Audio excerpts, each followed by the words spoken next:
My name is Lewis Cardinal. That's my Canadian name. But my Cree name is Sipigo Gusik, which means blue sky. Welcome to Crossing Thresholds Religion, Resilience, and Migration, a special mini series of Walk, Talk, Listen produced with the Joint Learning Initiative on Faith and Local Communities and based on new research with Christian Aid. In this series, we highlight personal stories and lived wisdom from people navigating climate impacts, faith, culture, and movement. We invite you to join us. My name is Maurice Bloem, and I would like to welcome you to yet another episode of Walk, Talk, Listen.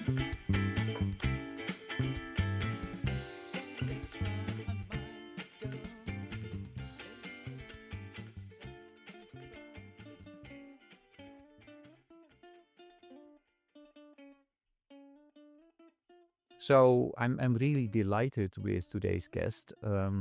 Who will introduce himself. Lewis, please go ahead. Hey, my name is Lewis Cardinal, and I really appreciate being on your show, Maurice. And I am from the Sucker Creek Cree First Nation in northern Alberta, Canada. My residence is in Edmonton, Alberta, which is the capital of our province here. And I was born in a small town called High Prairie, Alberta, close to my First Nation. And I was raised in Edmonton for most of my life, Yeah. and it's a wonderful little city. But I've always maintained a very close connection to my community and to my family and my extended family. I was born in, like I said, that small town in northern Alberta, and I lived there until I was about, let's see, trying to think, about 8 years old. Okay. And so that was a very influential part of my life because my whole extended family was around me. And I always felt that that was a very important part of my upbringing, recognizing the size of my family is really quite large. And I really felt that there was a strong connection that really shaped the importance of maintaining family ties. But we moved to the city here, Edmonton, like I said, I was 8 years old. And that was really quite the culture shock. It was an experience I never expected, and neither did I ever forget, because living in the country is a lot different than living in an Yeah. urban center. And I remember the distinction of both very clearly. As a matter of fact, on my the first weekend that I was here in the city, as a part of my tradition, we like to go walking around new places to find out where things are at and get to know the lay of the land, as they say. Well, I was walking around and I couldn't see much because these buildings were always in the way. So I went and found the largest tree in the neighborhood and proceeded to climb to the very top of the tree to get a better look to see where I was at. And I was up there for about a half an hour just looking around, and suddenly I saw a fire truck and police cars coming my way. And I thought, that's a very interesting thing to see. And I was quite excited to see it. Remember, I was 8 years old, and they stopped at the base of my tree, and they were calling me out to come down from the tree before I hurt myself. Apparently somebody had called and thought I was stuck at the top of a tree. They didn't realize that I was doing what we normally did at home, was to get a better lay of the land. So I Yeah, knew, yeah. okay. And so I got driven home that afternoon by the police officers, and they brought me to my father. And my father afterwards said, son, you can't do that. You're living in a city now. So the shift was really quite remarkable for me. But it also changed something too, because I hadn't seen so many different peoples before. I never saw a person of color. It was usually us Indigenous people, us First Nations, and then there was the European settler. And that was pretty much it. But it made something really helped me to want to know more about who these people were and what their traditions were. And so that's something that always stuck with me. And I think it still is a driving part. I Yeah. always like to learn more about people and the way they think and what's influenced them and their spiritual and religious traditions. Hmm.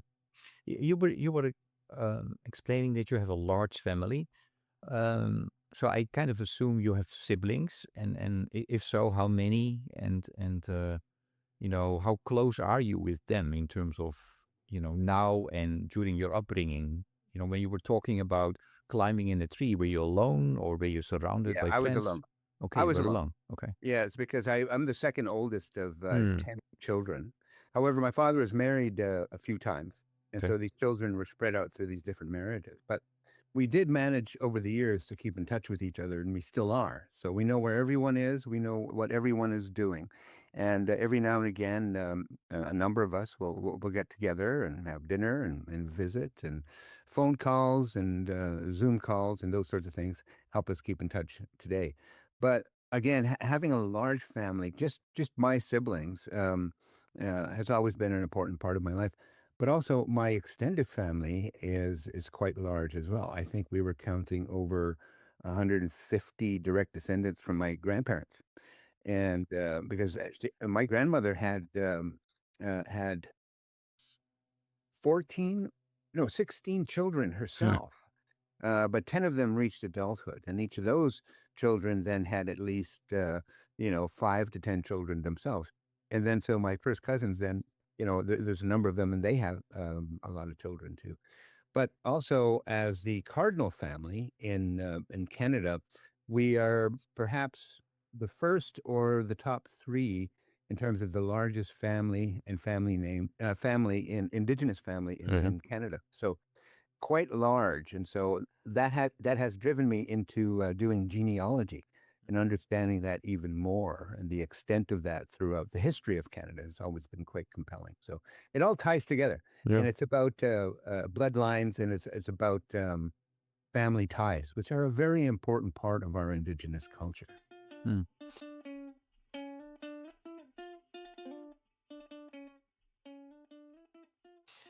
When you were explaining that, you moved from a small community to a town, that had an effect on.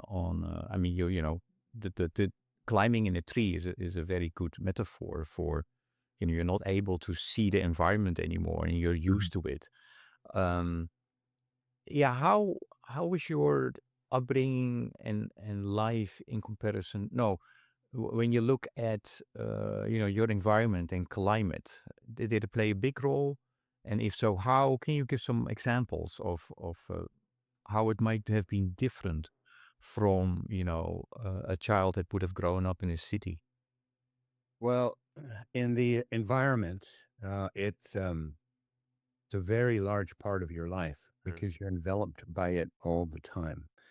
You have direct connection to the land, direct connection to the wildlife that is around you, and with that, my grandparents, my extended relatives like my aunts and uncles, and my parents always taught me about the environment that we lived in and what we had to be careful about. So there's a lot of mythology. There's a lot of practical teachings that you're given in order to survive in the environment, and recognizing what the environment is, and not only the physicality of being in that place or walking on that land, but understanding the spirituality of it as well, and the deep connection that we have.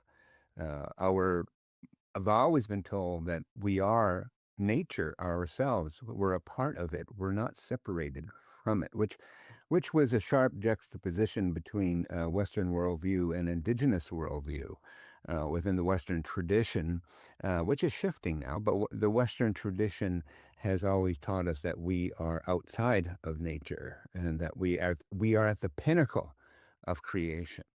Our tradition says we're not. Our tradition teaches us that we are a part of all things. We are but one being in a large circle of life, and that we have responsibility and stewardship roles to play with our environment. So being able to swim in a creek or a river or a lake is also about being related to that particular space and that particular place at that time, and to be aware that nature, if you're not careful, can injure you, and if you're not respectful, can injure you as well. So it was taught from a very early age that we are a part of it. Mm. We are not it. We are not the center of the circle. We're only a part of the circle. Mm. So when you learn that kind of respect for the environment, the animals, the plants that are there, you learn to walk a lot more carefully and respectfully. And as some of our teachings call it, walking in a sacred manner.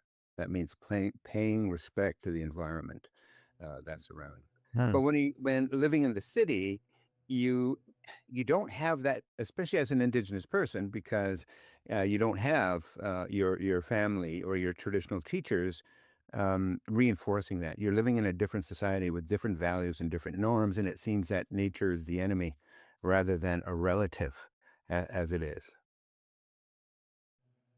Thanks, Lewis. And how do you see the sacred relationship then between the indigenous people and the land being affected as climate pressures intensify?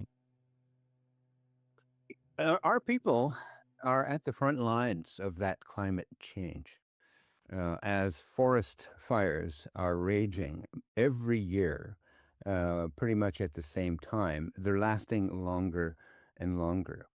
And so we're observing these changes quite dramatically. Drought also has hit a lot of places. The lack of rainfall, which is causing a lot of these fires, is pretty dramatic.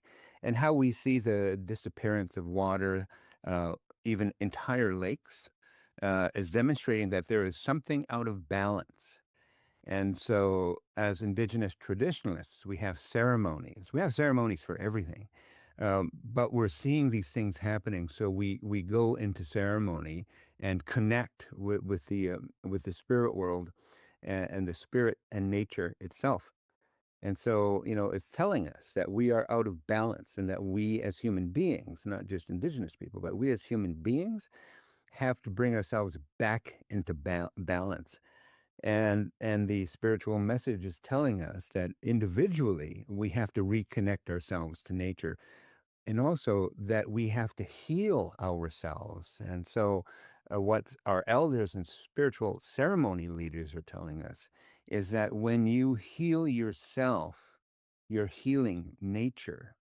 And that's a very important statement, because what you're doing is you're bringing yourself back into balance. When you start that inner work and you start that healing work that we have, your relationship with all things around you starts to shift and to change, and then you're starting to walk with the psychology or the psychological uh, framework of living more respectfully and in balance with the environment wherever you may be. You might be living in an urban center, but Mm. that has significant consequences as well to how nature is behaving and how nature is really trying to bring itself back into balance. And that's why we see these fires, these droughts, these floods, and the human beings have a lot to do with it. So we have to get ourselves back into balance and do that healing that we need to do. When Lewis describes the disappearance of lakes, the shifting water patterns, and the feeling that something is out of balance, the report reminds us that climate impacts are never just physical, they're deeply cultural and spiritual as well. In our report, we described that religious and spiritual losses may be incurred due to climate change, especially when there are strong religious or spiritual ties to a specific place, community, or area of land. Voluntary immobility, or the decision to remain, can constitute an important way for Indigenous communities to retain agency in the face of these losses.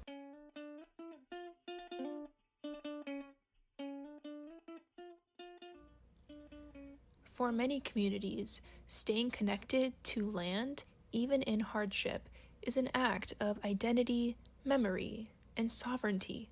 Lewis's reflections capture exactly why. Can you maybe share a moment or an experience when such a ceremony or a story or an indigenous practice played a role in the responding to a climate impact like a wildfire or a drought or a flood or a displacement? Well, absolutely. The I was doing a little bit of firefighting when I was younger, a young man. And I remember my grandfather used to be the chief of our First Nation, and the Fish and Wildlife officers once a fire was detected in the woods, because we live close to a boreal forest, he was often called upon by these fish and wildlife officers to bring together a group of men to go and fight a fire. But he always had this question. He would ask them, did the fire get started by human beings or was it started by nature, like a lightning strike? And if it was created by a lightning strike, he would say, well, we're going to leave it. And, I'm not going to send my men into that because it's nature. Nature will take care of itself. And looking at some facts and figures and studies of natural wildfires, there is a dramatic difference in how that fire behaves to one that is caused by human beings. And so the human beings, the fire becomes really quite angry and it burns differently. With the fires that have been happening here in northern Alberta, for example, we're getting reports directly from Indigenous people who are on those front lines, who are living in the area. They're saying we haven't seen this type of anger and fire before. It's very angry. I had a friend of mine in a northern town that was surrounded by fire and it was burning buildings, and he's a first responder, so he's a firefighter. So him and two of other of his workers were sent to water down a house. And he said when we pulled up to the house, just as we got there, he said the house got caught on fire, and he said, and that house burned down in 5 minutes, and it was a large house. And he said it was gone in 5 minutes, turned to ash, and there was nothing that we can do except watch it and try to mitigate the spread of the fire. So the elders then and the ceremony keepers in these traditional communities go into ceremony to try to communicate with the fire to find out what is going on so that we can get direction and understanding.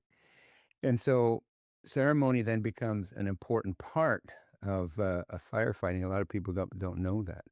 But when you are working with nature, we have as human beings that natural connection to nature. So within our traditions, we believe that when you do ceremony, it puts you back in touch with that. And of course, you have to be trained how to do it. But those opportunities are happening more often now. So ceremony becomes a part of the whole firefighting management things. And this story is not really shared publicly, but it is very much a part of what we do in order to understand what is happening. And sometimes we can ask Mm. for help, and we do. And sometimes the rains come out of nowhere, even though it hasn't been projected to happen. So we've seen a number of these things happen. So that connection with nature is very, very important. And I've seen some amazing things that proves that over and over again. As Lewis reflects on ceremony and its role in restoring balance during fires, drought, or other disruptions, the research echoes this pattern in many communities. Before people talk about climate policy or adaptation planning, they often begin with meaning making through prayer, ritual, or spiritual practice. Spiritual and interpretive frameworks through which people understand environmental change and climate impacts. These frameworks shape how individuals and communities perceive risk, respond to uncertainty, and decide how to act.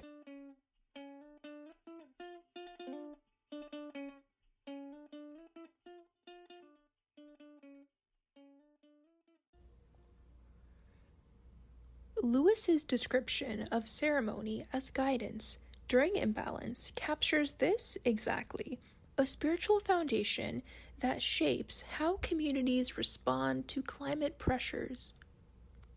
So what you just explained to us, um, could we consider that then, traditional spiritual practices around resilience or adaptations that outsiders often overlook? And if Yes. so, are there others as well? Are there other type of practices? Well, when it comes like I was saying earlier, we have ceremonies for pretty much everything. even with floods. And we also know that in order to keep balance, we also have to make offerings, spiritual offerings, food, special types of herbs and medicines in order to make that connection with nature. And to a part of our tradition, as in many traditions around the world, is that we oftentimes have to give offerings, or some people would say thanks.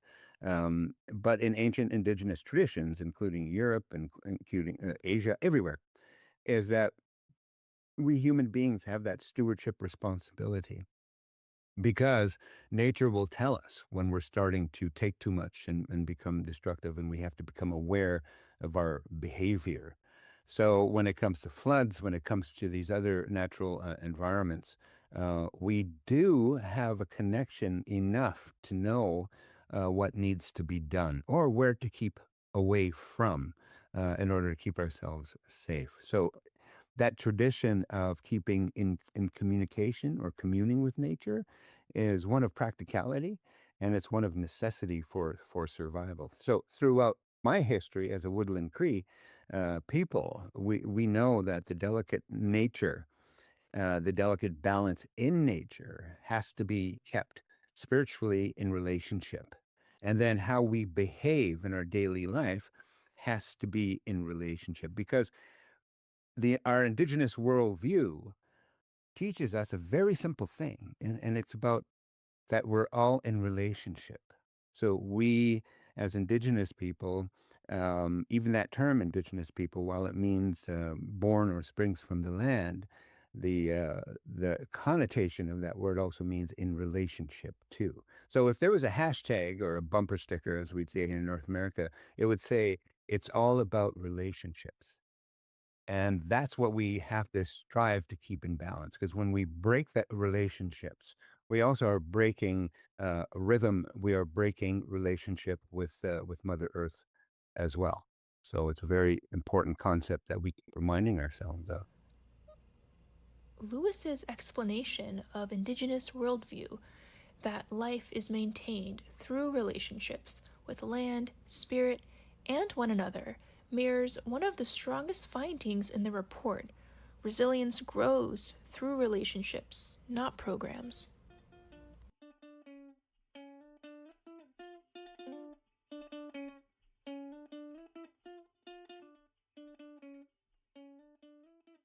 Faith actors are often the first and sometimes the only responders accompanying people before, during, and after climate related displacement.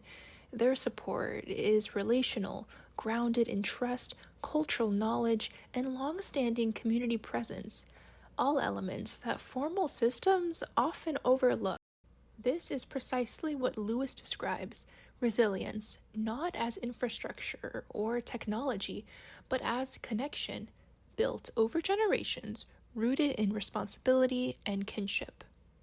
Um, Building on relationship and relating, um, then there might also be collaboration, collaborating as a result of relating. That could result, right, in the collaboration.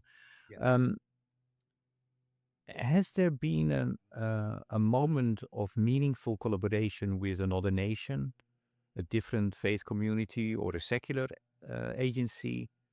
Oh, yeah. Um, and if so, yeah, what made that collaboration work?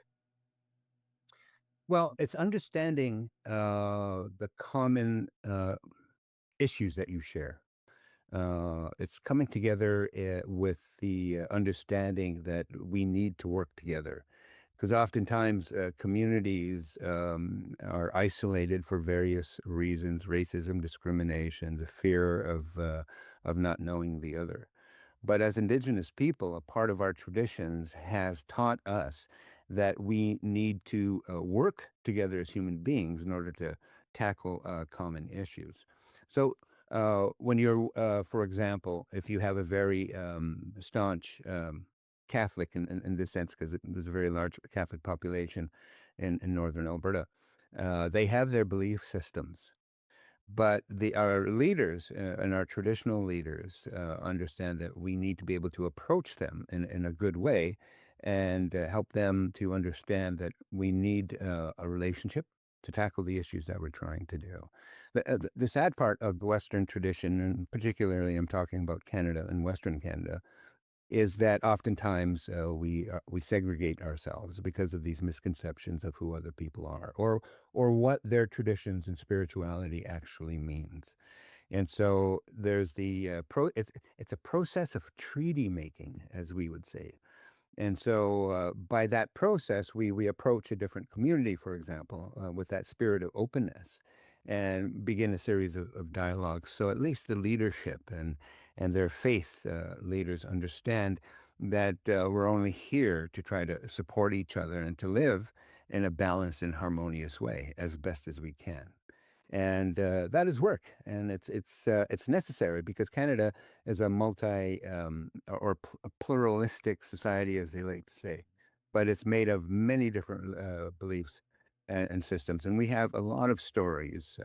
For example, working with the Lebanese people when they first came to Western Canada, not over 100 and some odd years ago, and developing that good relationship with them, and maintaining, helping them to maintain their own traditions and honoring their traditions as well. There's a very strong and I guess you could say old. It's over 120 some odd years that we have been able to work with them so that they can become successful as they came here. And there's a lot of intermarriage within that specific group itself, but also with Ukrainians, a very strong relationship with Ukrainians historically, and we help them survive in the northern Alberta climate, particularly on the plains. So when the Ukrainians first started to emigrate here, it was the Indigenous women, the grandmothers, that connected with them in order to build a strong relationship, helping them to build their farms, helping them when they were growing their produce and raising their cattle. We were there to work for them. And also to advise them and what the nature and the environment was like, so they can survive. And so that's a long and old relationship amongst our peoples, particularly the Cree and the Plains Cree, with the Ukrainian populations. Mm. And then working with the Chinese community here in Edmonton, for example, when even before we became a province or a capital city. So these relationships are distinct and built on that premise of Mhm. being in relationship with each other.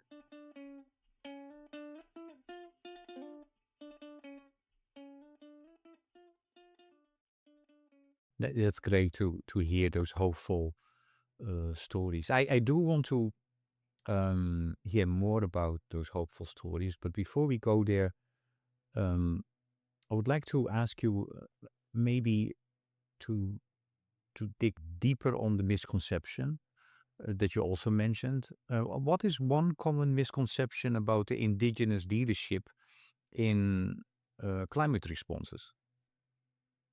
Uh, that our spiritual traditions are not necessary. Mm. Um, it seems that well, to us, because of the uh, racist and prejudice that exists, and it still exists, and it is still a problem. I was sharing the stories of how we work in a positive way with various communities. But the racism is still an issue here in Canada. As much as Canada is seen as a very nice and good place to be, it is in large part, but it also hides the ugliness of racism that does permeate our society. So we still have a lot of work to do to reach out and to dispel those myths. And the only way that you can do that is through dialogue, and that's creating opportunities to speak with each other. Indigenous people here in Canada represent the majority of Indigenous people that are of people who are incarcerated in our jails and prison systems, and a lot of those are related to the forced assimilation programs that we've had to endure. And those attitudes of trying to civilize us still exist, even in this day and age. And the more separation that we're experiencing, particularly today in terms of that march towards authoritarianism. And a part of that march towards authoritarianism is sponsored by racist ideology that indigenous people are less than, that we are, how would you say, living in a world of fantasy, and that our spiritual traditions are nothing more than, how would you say, Satanism. So these ideas still exist and float around out there, and they're reinforced within their own bubble. So rarely do they really engage with indigenous people to have dialogues about a common issue. But the interesting thing is that when we do have these opportunities to speak with each other, to share with each other, to learn from each other, those myths start to dissolve. Suddenly they start to see themselves in our story. And when you see yourself in another person's story, is that first thread of relationship. And so you pull on that thread, and after a while, you realize that you're starting to build a bridge uh, between each other. But it takes work, and it needs to be consistent. And so what indigenous communities are doing now, as populations are increasing, is that we're starting to engage more in the mainstream. But racism is still something that really affects our community. How would you say, the organizational racism that exists is still there, and it's unbelievable at times to really see how those things are maintained. But when you deconstruct it, it's no different than what was happening, say, 50, 60 years ago. Misconceptions, assumptions, generalizations. But what is also common is that because we have not entered into dialogue and meeting the other cultural traditions, it reinforces that. And new immigrants that come here to Canada are also told those stories and false conceptions about Indigenous people and who they are. And so we still have a lot of work to Mm. do. Yeah. And when we talk about dialogue, maybe the first step is the need for connection. And what I hope that this podcast is doing is, you know, help to connect people. Mm. We are connected. I connect you with the listeners. I always have a question where I try to connect you with the previous guest, and the previous guest has a question for you. What helps next guest to uh,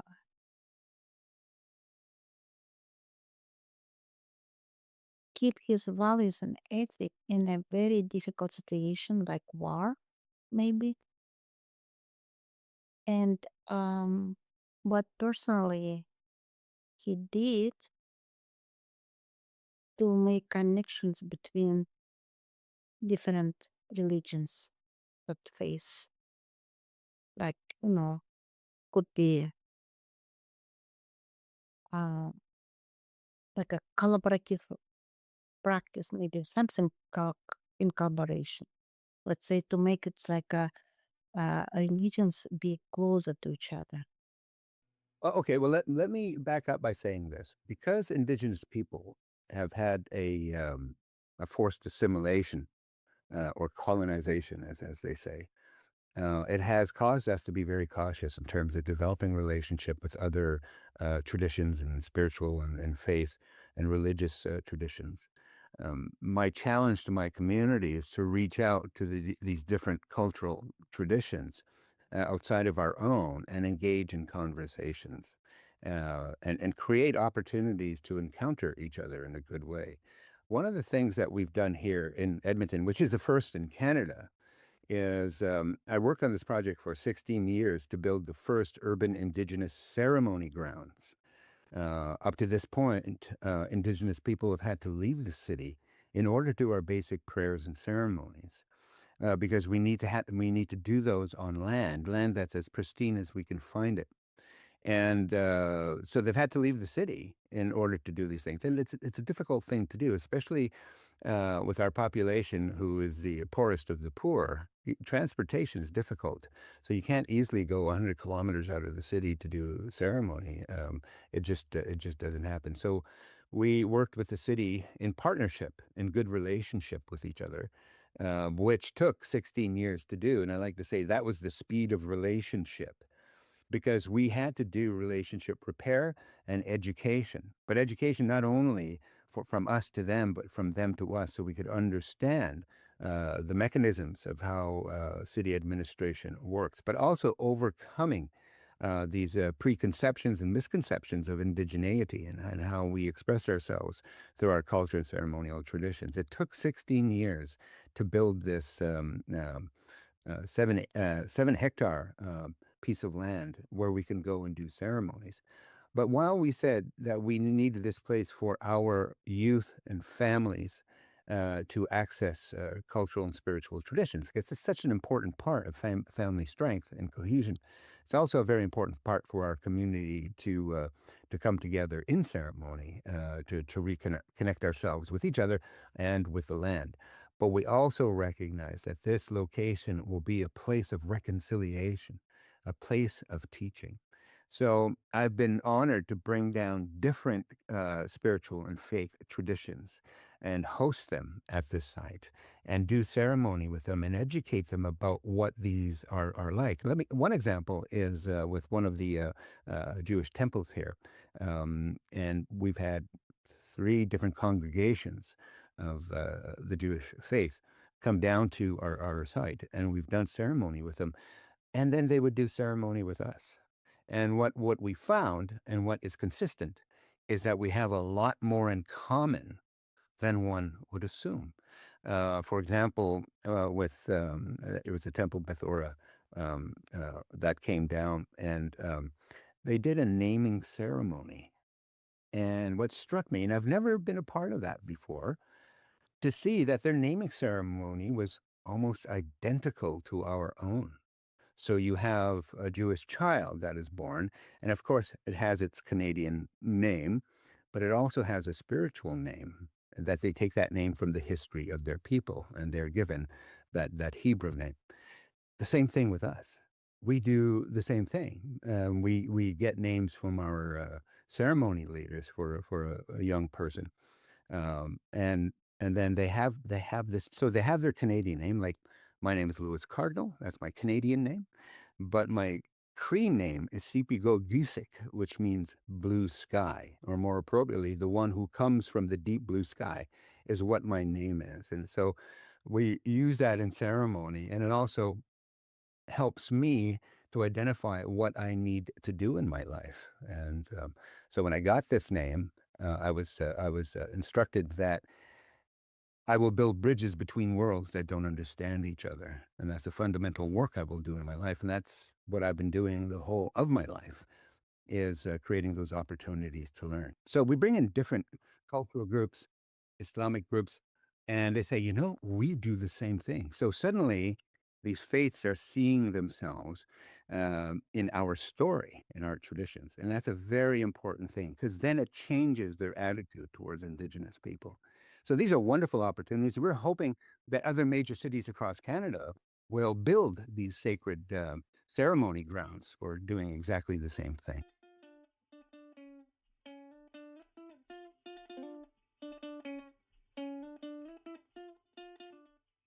That's great. And one quick question about the name, Um, so your indigenous name, your Cree name, was that given after you were born or Oh, yeah. before? Yeah. Throughout life, you'll get a name Hmm.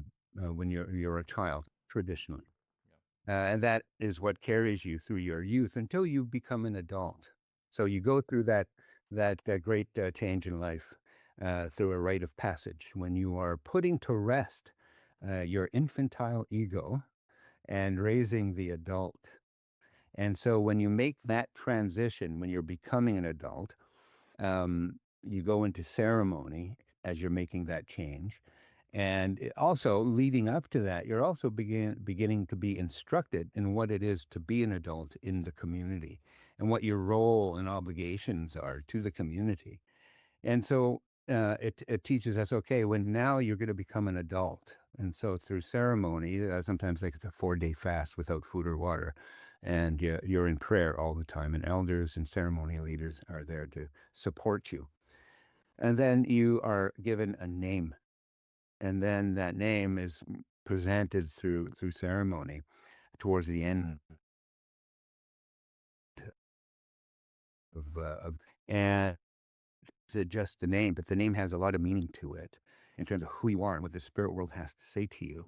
And so that name then becomes a way in which you position yourself in your life and taking those first steps into your adulthood. And so that name is something that is with you. And sometimes you will get another name as you get older. And that is like what elders and ceremonialists will say, okay, you need to have another name now. So sometimes you can have a different name changed. Like, the great Sioux warrior, um, um, what was his name now? The great uh, Crazy Horse. He's almost a mythical being. But up until his adulthood, he was known as Curly. That was his name because as a child, he had curly hair. And so he was called Curly.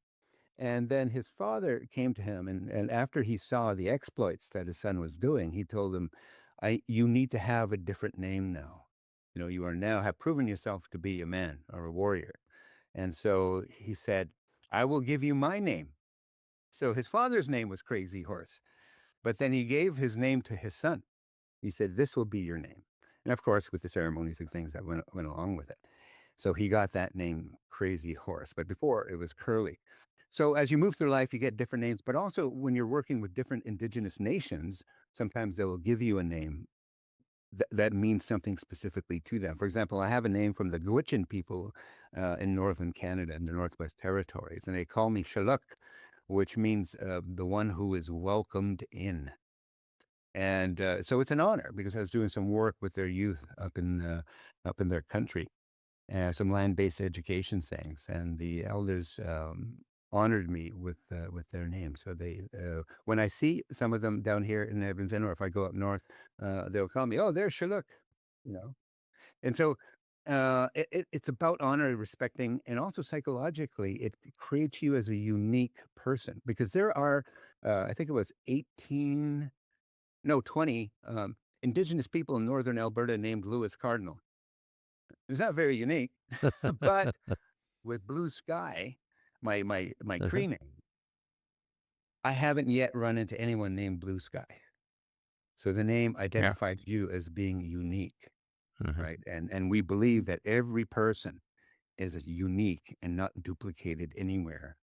And you come into this life with special gifts and talents because you are a sacred being and you were sent here by the Creator in answer to a prayer that someone had given before you were born, asking the Creator for help. And so you were sent here. And as elders taught me, is that when a child is born, it comes out with its fists, little fists that are closed like this. Because, as elder women have taught me, it's because that child is holding its gifts and talents for us.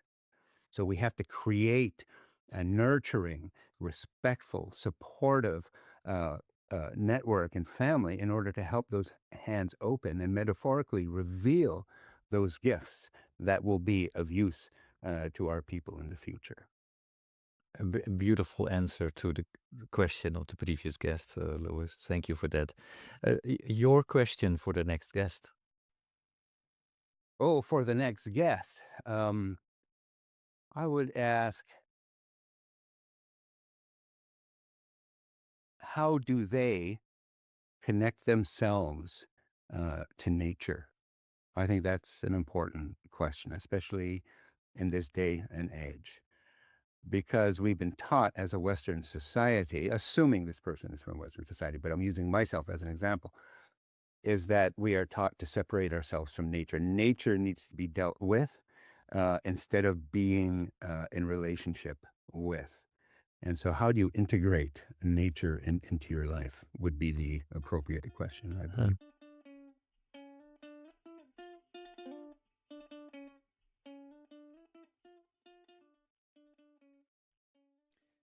uh, yeah, we haven't talked about, your role within this in terms of, connecting with, I mean, I know you're connected with the Parliament Yeah. of World Religions. Can you tell, maybe 2, 3 minutes you know, yeah, some of the things that you're doing at the moment? Oh, sure. Yes, I've been honored um, in being appointed as a chancellor to St. Stephen's College at the University of Alberta. And St. Stephen's College is a graduate program, but they also deliver courses for the University of Alberta in religious faith and spiritual traditions. And it's unique because it is applying these values and principles and practices within professional psychotherapy, for example. Um, Recognizing that spirituality and faith has a large part to do with who we are as human beings. So I've been honored with that role, and it's a new role. It's only just less than just about a month old, but it's also an interfaith space. So we do a lot of teaching in different faiths and religions, and we'll bring in sessional instructors and professors to teach from their spiritual traditions. So that's an important bridge builder, as I've discussed before. And so that's a role that I play. I also am the leader and founder of something called Global Indigenous Dialogue. And it's a role that I also play with the Parliament. I'm the chair of the Indigenous Peoples Task Force for the Parliament. And what we do, and what I do, and my primary task is to bring Indigenous spiritual leaders and political leaders and community leaders into these international gatherings where their voice and their experience and their knowledge and their wisdom is laid side by side with other traditions and faiths and political structures, because Indigenous people have a lot to offer because of their connection still to ancient traditions and ancient knowledge and ancient wisdom. As a matter of fact, my elders were telling me shortly after I received my spirit name is that the world in the future will require Indigenous people to be sitting in their councils. And they said, and they prophesied that we see in the future our peoples sitting alongside other peoples in their spiritual traditions, putting their hearts and minds together to uh, to work through the difficulties in the changing worlds, the changing environment that we will see in the future, both political and also with faith and spiritual traditions.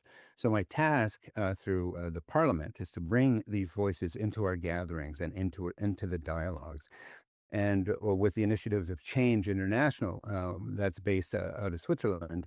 It's a global organization with chapters in 55 different nations.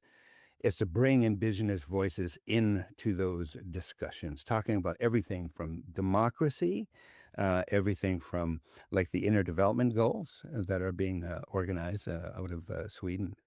So these Indigenous voices are really important. We need to be heard now, and we need to take the time as Indigenous people to bring our message and our strength forward. Here locally, I'm engaged with the Edmonton Interfaith Network, again creating opportunities for dialogue and coming together with other traditions, also being involved in the political world as well, because our voice and our insights also need to be incorporated into the mainstream, which is happening now more than ever before. I was the First Nations person to run for city council here in Edmonton. And after a couple of elections and hard work and working with my community, we elected our First Nations city councillor. So our voice has really come in and has started to reshape the relationship that Edmonton has, not only with Indigenous people, but with its own environment. And I think it's a very unique thing to see. Change does happen. It just takes a little bit of work. Mm. No, thank you for that. And I'm also cognizant of our time together. And you know, I could listen to you, continue to listen to you for hours. I still would like to ask you three quick questions, Louis. The first one is, when you look, building on, you know, your comments around the future, when you look toward the future of your community or land, what gives you hope? The youth. Okay. And what's happening is that there is a renaissance, a resurgence of Indigenous identity, which my generation um, did not have. We're seeing young people, teenagers, demanding to be connected with their culture and their identity. We see them showing up at ceremonies in larger numbers than we've seen before. They're really getting engaged and grounded in their identity, which is so relieving to me as an older man now to know that these young people are in earnest looking for themselves in the right places. We still have a lot of youth issues that we have to deal with, but now more numbers of Indigenous youth are being involved in their cultural traditions and engaged in a good way. And so through them, we're seeing some fascinating things starting to happen. And you can always tell when there is a resurgence within identity, is that that identity is being expressed by its youth in, in how it wears clothes, in fashion, and how they're creating a fusion of Indigenous worldview within the production of clothes and style and music. And so you're seeing that starting to fit into the popular music and also the latest fashion designs. And so that always gives me hope when I see that being led by youth. We've got a very strong group of youth that are starting to rise now, and they're That's finding their voice and they're not afraid to use it.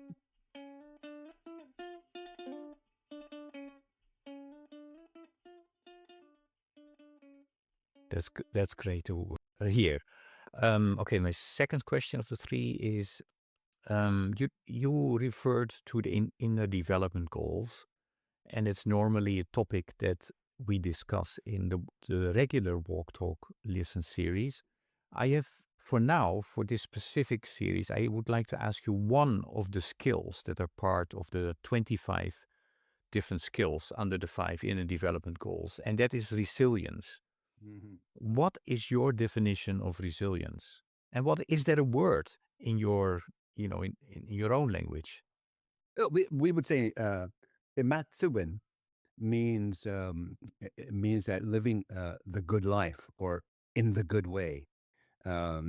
Because when you are grounded in your identity, your culture, and your traditions, you are resilient. You can withstand a lot of the onslaught that you will feel from the modern society. And that's the thing about ceremonies like fasting, for example. It shrinks your comfort zone. And so, you can endure a lot more because you've gone for 4 days and 4 nights without food and water. You know what that feels like. So you are able to be more resilient to take on the challenges of the day, and being able to utilize your prayer traditions and whatever it might be is a part of that resiliency. So it helps you to survive psychologically, emotionally, physically, and spiritually as well. Great. Last question. If your life or journey had a soundtrack, a song, a chant, a rhythm, or sound of home, what would it be and why? Well, I have to tell you a funny story. Is that while there's so many different traditional songs that we sing in ceremony, and some of them are my favorites, but also very private as well. But the name Blue Sky kind of gives away what kind of popular music I like, and and I play guitar. I write music. It's blues based, and I love the blues because Indigenous people had a lot to do with the creation of the blues, as a matter of fact. But I remember it just popped into my head, Blue Sky. And if you say it fast enough, Blue Sky, Blue Sky, Blue Sky, it starts to sound like Blues Guy. So I thought, what a beautiful name, Blues Guy. And so I definitely would say Muddy Waters would be the soundtrack to my life, and any given song of his. But what an influence he was on popular music, all different branches of popular music. A lot comes from rhythm and blues, and so there's an integration and a Mm, symbol of how indigenous traditional music has mixed with Western music to create this uniqueness. And so blues for me is not a white man's music. It's our music, and I can see myself in it, so it connects me to it. Yeah. Great, great. That's wonderful. Lewis, thank you so much for today's conversation, for everything you do, and for who you are. All the best. No, thank you so much, and blessings to you too as well. Travel well, my friend. Take care. Thank you for listening to this episode of our special series, Crossing Thresholds Religion, Resilience, and Migration, produced by JLI together with Walk Talk Listen. This conversation is part of our effort to bring new research to life through real stories, stories that show how faith communities, Indigenous knowledge, and local leadership respond to climate impacts long before the world pays attention. If you'd like to learn more about the research behind this series, you can find the full report and additional resources on JLI's website, jliflc.com, and Christian Aid's website, christianaid.org.uk. You can also listen to more episodes at walktalklisten.podbean.com or on your favorite podcast platform. Thank you again for joining us, and we hope you'll continue walking, talking, and listening with us in the episodes to come.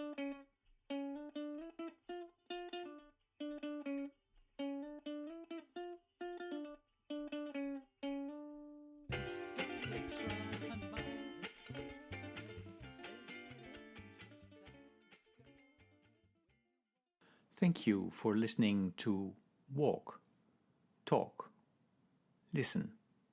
Please check us out on 100mile.org or follow us on Facebook or Instagram.